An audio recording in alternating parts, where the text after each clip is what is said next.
Halo, selamat pagi saudara, kembali berjumpa dengan Kompas Bisnis di hari Senin ini 3 Juli 2023. Saya Paskali Siswari. Saudara, pagi ini Kompas Bisnis akan membahas soal wacana yang sepertinya muncul lagi nih di publik, yaitu soal redenominasi alias penyederhanaan mata uang. Nah, wacana penyederhanaan mata uang ini sebenarnya sempat muncul beberapa tahun lalu, tepatnya di 2013, lalu muncul lagi di 2020. Nah, sekarang kembali diperbincangkan. Kalau buat Anda yang mungkin masih asing dengan istilah redenominasi, sebenarnya apa sih redenominasi ini? Jadi pada dasarnya saudara, redenominasi ini menghilangkan 3 angka 0 di uang rupiah kita. Jadi saya ambil contoh yang paling sederhana, yaitu uang Rp1.000, nantinya 03-nya dicoret menjadi Rp1. Atau uang lain misalnya 2.000 jadi 2, lalu 50.000 jadi 50, atau 100.000 jadi 100 begitu. Nah, jadi uang rupiah yang sekarang kita pegang nantinya akan disederhanakan bentuknya tapi tidak mengubah nilai tukarnya. Makanya istilahnya adalah penyederhanaan mata uang. Jadi konsep ini sebenarnya sudah lama dibahas di Bank Indonesia. Ini pun sebenarnya kalau Anda perhatikan di kehidupan sehari-hari kita, sudah lama juga Anda melihat konsep redenominasi diterapkan di kehidupan sehari-hari. Misalnya nih, Anda pergi ke kafe atau pergi ke restoran, lalu Anda melihat harga yang ada di menu. Biasanya tertulisnya adalah angka tanpa 30. Misalnya nih, Anda mau pesan ice americano, biasanya tertulisnya cuma 30 atau 30K gitu. Jarang sekarang menu yang tertulis 30.000, 200.000 gitu. Nah, sebenarnya itu adalah bentuk redenominasi secara informal yang ada di kehidupan sehari-hari kita.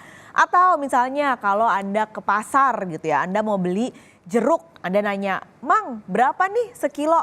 Biasanya tukang penjualnya hanya membeli atau hanya menyebutkan dengan 25 gitu. Jadi jarang sekarang yang menyebut 25.000, 40.000. Dengan si penjual sayur atau penjual buahnya menyebut 25 pun, kita sebagai pembeli biasanya sudah paham, oh itu artinya adalah 25.000 per kilogram. Nah, itu adalah redenominasi yang sekarang ada secara informal di kehidupan sehari-hari kita. Tapi saudara, soal redenominasi ini atau penyederhanaan mata uang, harus Anda ingat kalau konsep ini adalah berbeda dengan centering atau pemotongan nilai uang. Nah, ini kalau centering adalah sebuah konsep yang memotong nilai mata uang.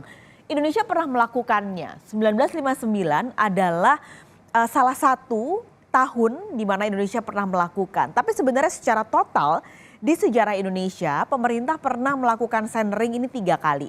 Jadi sebelum tahun 59 pernah dilakukan tahun 50, lalu 59, dan setelahnya di tahun 1965 centering kembali dilakukan. Kenapa ketika itu dilakukan? Kenapa mata uang ini akhirnya atau nilai uang akhirnya dipotong? Salah satunya adalah untuk menekan inflasi yang sedang gila-gilaan saat itu. Jadi inflasinya lagi naik tinggi, PDB Indonesia rendah, lalu investasinya juga anjlok. Jadi di tahun 50, 59 dan 65 akhirnya pemerintah memotong nilai uang rupiah untuk memotong daya beli masyarakat. Nah, pemerintah akhirnya memutuskan untuk melakukan centering ketika itu, misalnya uang 1.000 nilainya jadi 100, lalu uang 500 jadi Rp50. Jadi misalnya Anda mau beli permen harganya 500, maka yang dikeluarkan bukan 500 tapi 50 dikali 10 lembar. Karena waktu itu uang 500 dipotong jadi Rp50. Kebijakan ini biasanya dilakukan secara mendadak, lalu tidak ada masa transisi. Nah, kalau Anda masih bingung kira-kira apa bedanya nih centering dan juga tadi redenominasi, saya beri gambaran saudara. Misalnya nih kalau redenominasi dulu ya, misalnya Anda pergi ke supermarket beli minyak goreng 1 liter harganya 20.000. Anda bayar 20.000 yang sudah menjadi redenominasi yaitu 20, Anda tetap mendapatkan 1 liter minyak goreng. Jadi 20 yang tadinya adalah 20.000 Anda mendapatkan 1 liter minyak goreng. Tapi kalau Centering ketika konsumen mengeluarkan uang Rp20.000, minyak goreng yang didapat tidak 1 liter tapi misalnya berkurang menjadi 500 ml atau jadi setengah liter saja. Itu karena nilai uangnya dipotong setengahnya. Bank Indonesia sebagai otoritas moneter sebenarnya sudah menyiapkan kajian redenominasi dilakukan pada tahun 2010. Apa saja nih kajiannya? Pertama, Bank Indonesia sebenarnya sudah melakukan studi banding ke beberapa negara lalu melihat mereka yang berhasil menerapkan redenominasi. Ini dibuat di 2010. Lalu tahap kedua di 2011 sampai 2012 harusnya ada sosialisasi. Makanya kenapa di 2013 lalu sempat muncul wacana soal redenominasi. Itu sepertinya karena Bank Indonesia juga melemparkan ke pasar apakah wacana ini sebenarnya bisa diterima oleh masyarakat atau tidak. Lalu seharusnya di 2013 sampai 2015 adalah masa transisi ketika nantinya akan ada 2 nominal mata uang, yang lama dan juga yang baru yang sudah dipotong nolnya. Lalu yang keempat adalah penarikan uang lama. Jadi selama kurang lebih 2 sampai 3 tahun BI akan memastikan uang lama yang belum dipotong nolnya benar-benar habis. Jadi sudah tidak ada dipegang lagi oleh masyarakat dan semua masyarakat di batas akhir atau di tahap akhir sudah memegang uang baru yang sudah dipotong nolnya atau diredenominasi, yang artinya masyarakat juga sudah siap dengan kebijakan yang baru. Tapi ini semua adalah kajian yang sudah dilakukan oleh BI 10 tahun atau 13 tahun yang lalu. Meskipun kajian ini harus dilakukan ketika sebuah negara atau Indonesia kondisi ekonominya siap, saudara. Jadi meskipun Bank Indonesia sudah mempersiapkan cetak biru dan kajian redenominasi, Gubernur Bank Indonesia Peri Warjio mengatakan saat ini ekonomi Indonesia sebenarnya masih terkena rambatan dari perlambatan ekonomi global. Siap. Jadi redenominasi itu sudah kami siapkan dari dulu, ya, masalah desainnya. Kemudian juga masalah tahapan-tahapannya, ya, itu sudah kami siapkan sejak dari dulu secara operasional dan kemudian bagaimana untuk langkahnya. Itu tentu saja keputusan mengenai timing yang tepat mengenai redenominasi ada tentu saja 3 faktor. 1, kondisi makronya itu memang bagus. Yang kedua, kondisi moneter dan SSK-nya juga stabil. Dan yang ketiga, kondisi sosial politiknya juga kondusif, mendukung, positif. Jadi sukses atau tidaknya redenominasi akan sangat ditentukan dari kematangan kebijakan lalu kesiapan masyarakat dan tentunya tadi yang sudah disebutkan oleh Gubernur BI, kondisi stabilitas ekonomi negara mulai dari inflasi terkendali sampai nilai tukar yang stabil.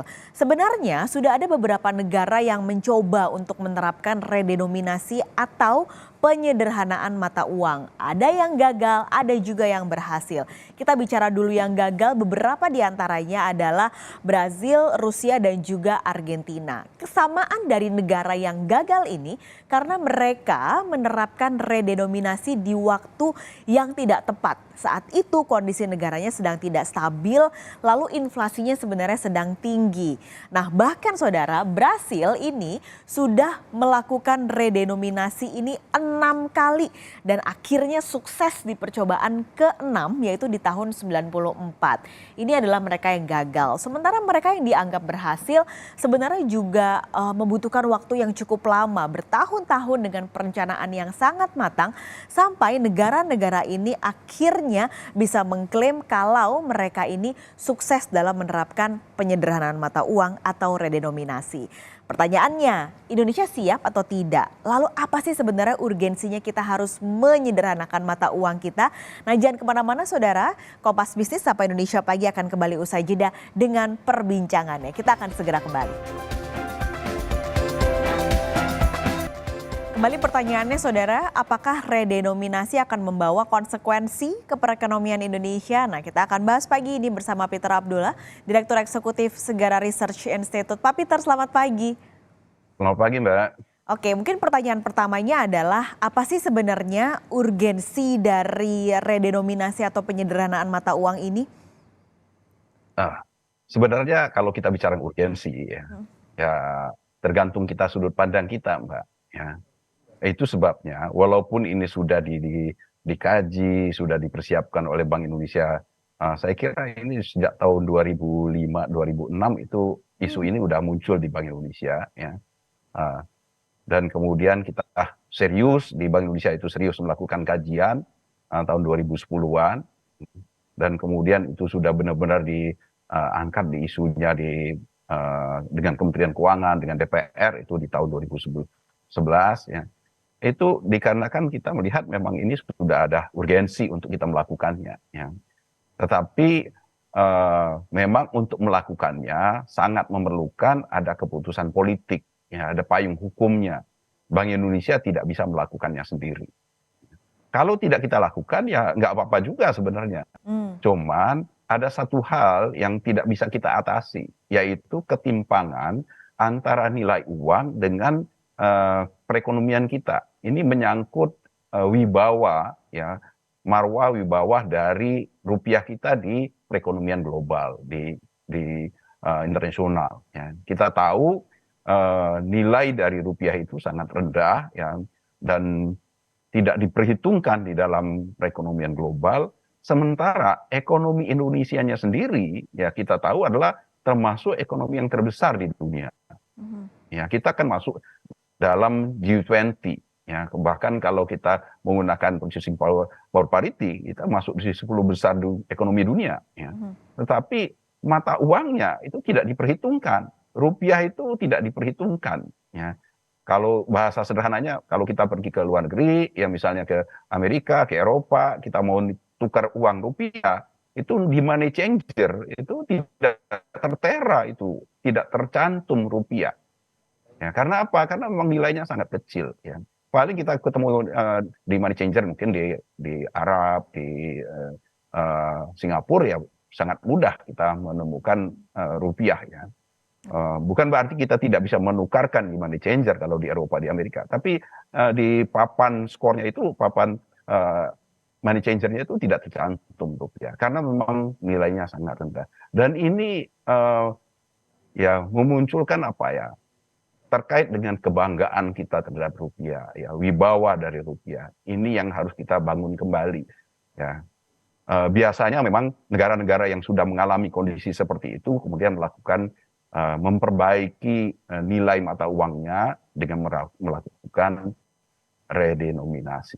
Itu kemudian akan mengembalikan kebanggaan, kembalikan wibawa dari mata uangnya, dan ini juga pasti akan berdampak lebih lanjut terhadap kondisi perekonomian kita. Oke, ini mungkin aku sebagai awam, Pak Peter, yang saya pertanyakan adalah kenapa bisa kita menghilangkan 0,3 itu akhirnya membuat nilai mata uang kita terangkat secara global? Apakah karena pada akhirnya nilai kita sama dengan dolar yang nggak banyak nolnya gitu, Pak?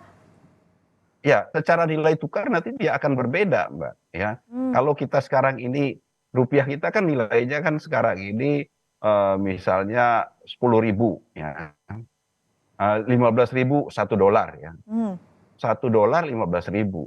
Kalau kita melakukan penyesuaian dari nilai kita 15.000 menjadi 15, nah nanti di dalam di keuangan internasional, di perekonomian global, rupiah kita itu akan 15 rupiah sama dengan $1, ya.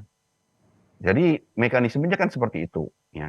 Dan itu yang akan mengangkat, ya, kewibawaan dari rupiah, ya. Karena nilai kita itu sepadan. Sekarang ini dia akan sepadan dengan ringgit Malaysia, dengan Thailand baht, itu sejajar dia nanti. Jadi untuk kan sekarang ini untuk $1 itu kan ada mungkin sekitar 40 ringgit, ya, mungkin, ya, 4 ringgit ya sekarang ini. Nah ini ya kita juga tidak akan terlalu jauh kalau kita $1 sama dengan 15 rupiah. Ya. Hmm. Tetapi kalau $1 sama dengan 15.000 itu akan kelihatan sekali nilai rupiah kita menjadi sangat lemah.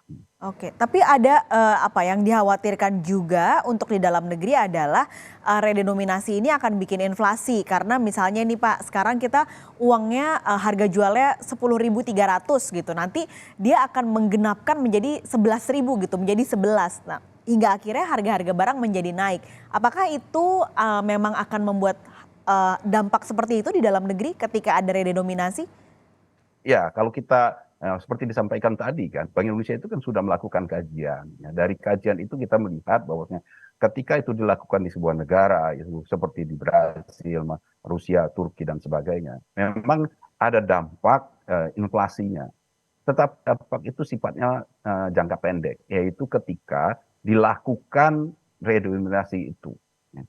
Tetapi setelah redenominasi itu berjalan, prosesnya sudah berjalan, apa yang disampaikan efek inflasi itu tidak lagi terjadi. Ya, inflasi akan kembali normal, lebih disebabkan oleh faktor-faktor yang selama ini menjadi pembentuk inflasi, baik itu dari supply maupun dari sisi demand, bukan dari redenominasinya itu sendiri. Ya. Jadi kalau dampak redenominasi terhadap inflasi itu sifatnya hanya one shot, ya hanya sekali dan jangka pendek. Ya, setelah redenominasi yang akan terjadi, inflasinya akan ditentukan oleh faktor-faktor yang natural, yang alami yang selama ini, baik itu dari sisi supply maupun dari demand. Oke, berarti dengan misalnya kita sudah tahu dampaknya di dalam negeri, lalu juga nanti secara global mata uang rupiah seperti apa. Bank Indonesia juga sudah melakukan kajian bahkan dari 13 tahun yang lalu. Kapan Pak Peter waktu yang paling tepat untuk redenominasi dilakukan di Indonesia? Nah, kalau soal kapannya, seperti yang disampaikan juga tadi, baik oleh Bank Indonesia dari Pak Ferry maupun juga dari Kompas TV tadi, proses redenominasi itu proses yang panjang. Ya, yang pertama itu harus ada, kalau di Indonesia ini harus ada keputusan dari pemerintah, jadi ada keputusan pemerintah dan DPR dalam bentuk undang-undang. Ya, ini kan akan menyangkut hajat hidup orang banyak yang tidak mungkin dilakukan, kewenangan dari BI terbatas, tidak mungkin dilakukan oleh BI sendiri. Jadi setelah adanya keputusan politiknya, ada payung hukumnya, baru Bank Indonesia melakukan proses lebih lanjut. Dan proses lebih lanjut ini panjang, mulai dari proses sosialisasi itu sendiri. Ya, kita bersyukur sosialisasi itu sudah berjalan, yang seperti disampaikan tadi, masyarakat sebenarnya tanpa menyadari sudah melakukan itu, ya proses redenominasi. Nah, setelah proses sosialisasi, taruhlah proses sosialisasinya 1 tahun, tidak-tidaknya. Barulah kemudian Bank Indonesia melakukan tahapan berikutnya. Tahapan berikutnya itu pun sangat berjalan, sangat bertahap. Ya. Bank Indonesia akan menerbitkan mata uang rupiah baru. Ya. Ketika Bank Indonesia menetapkan mata uang rupiah baru, mata uang lama itu masih akan ada beredar di masyarakat. Jadi masyarakat itu akan pegang dua mata uang rupiah baru dalam rangka redenominasi, misalnya 1.000 menjadi Rp1, 10.000 menjadi Rp10, 100.000 menjadi Rp100. Ini akan berpasangan, dipegang oleh masyarakat bersamaan dengan uang yang sekarang ini, yang 100.000, 50.000 dan sebagainya. Dan di toko-toko, di tempat kita belanja, itu nanti akan di dalam proses ini mereka akan menampilkan dua harga rupiah baru dan harga rupiah lama. Nah, ini proses ini akan lama, 2 tahun sekitarnya, ya, untuk benar-benar masyarakat sudah sangat terbiasa dengan nilai rupiah baru, harga baru.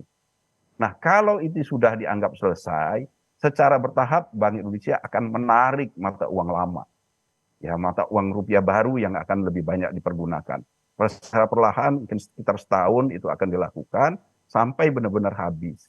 Dan ketika itu redenominasi baru dikatakan sudah selesai. Dan ketika itu terjadi, Bank Indonesia benar-benar akan menerbitkan mata uang yang disebut mata uang baru. Ya. Oke. Jadi karena ini lama, menurut saya, karena diawali dengan proses politik, menurut saya proses politiknya yang bisa kita lakukan terlebih dahulu.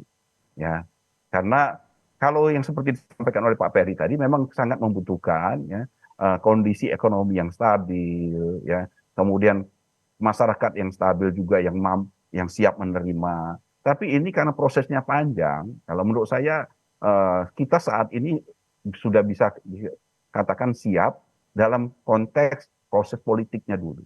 Sambil kita sekarang ini melakukan proses pemulihan ekonomi.